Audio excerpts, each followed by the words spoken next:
everybody, welcome to Bake With Me. I'm going to be making a monster birthday cake today.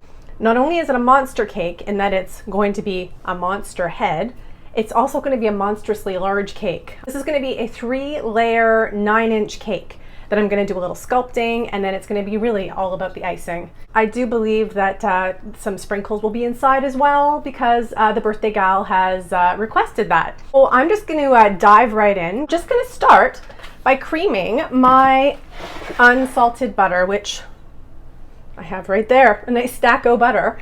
So I'm just going to plop that right in here, and it's room temperature as well. I wanted to mention as well, it's the paddle attachment on the KitchenAid. So I'm just going to cream that until it's nice and fluffy, probably about 20 seconds. So here I have the sugar. I'm going to slowly add this while I have my mixer on. So I'm just going to put it to a 2, and I'm just going to sprinkle it in. That is a lot of sugar. Okay, so now I'm just going to whip this butter and sugar together for about 8 to 10 minutes. I want it to get really nice and light and fluffy and very, very creamy. I have finished whipping this butter and sugar. Our next step is to add the eggs. I have 10 eggs. That's a lot of eggs. This is a very large cake. What I'm going to do is I'm going to add them one at a time on low speed, and then I'm going to basically mix every egg in for about 45 seconds. If you find you add an egg and it starts to sort of get a bit clumpy and lumpy, that means your egg's too cold. So you're going to want to just either wait a few minutes, or you can just pop your eggs in the microwave for like 10 seconds just to sort of take the chill off them. I'm going to add my second egg, but it's starting to look just amazing. Very, very smooth and very, very velvety. All right, that's the last egg. I'm going to give this 1 solid minute. Just do its thing. And while I'm doing that, I'm actually going to combine my baking powder and my salt in with my flour. I'm going to say this batter is looking fine. Looking not bad. Super fluffy. I need to add my oil and my vanilla. So I'm just going to add both of those.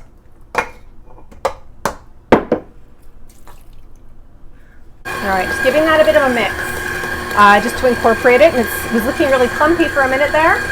Now it's back to being smooth. Just gonna give it a little scrape with my lovely spatula. So now what we're gonna do is we're gonna take our milk, we are gonna take our flour, and we are gonna alternate by adding in some flour, then some milk, then some flour. So it'll be adding some flour in, and then I'm gonna mix it until it's incorporated. Then I'll add some milk, and I'll mix that until it's incorporated, and back and forth. I'm just gonna add some flour. Okay, now I'm gonna add some of the milk.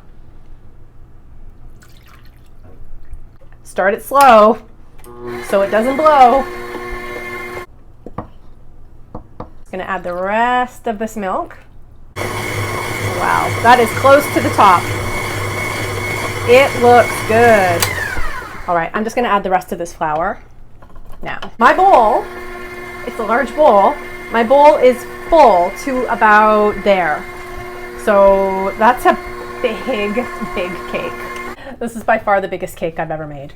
Oh my God, it's so heavy. Seriously, people, look at this.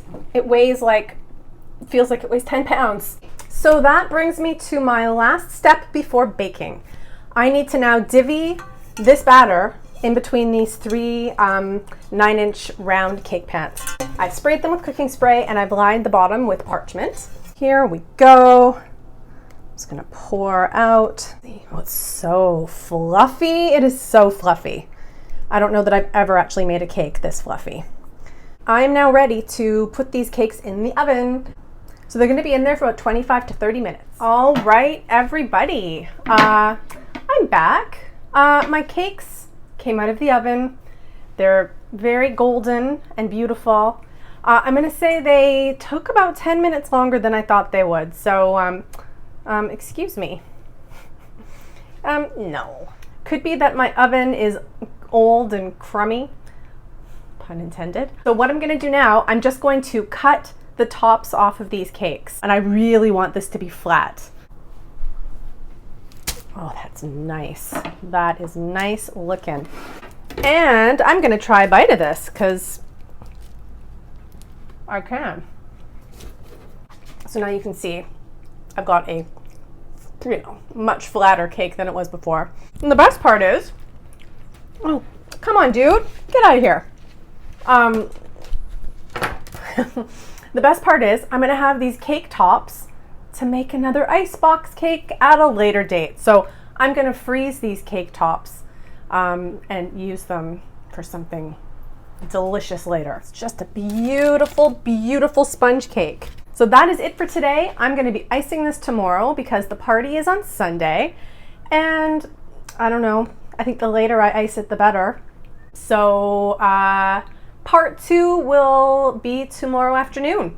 So stay tuned for that. Ciao.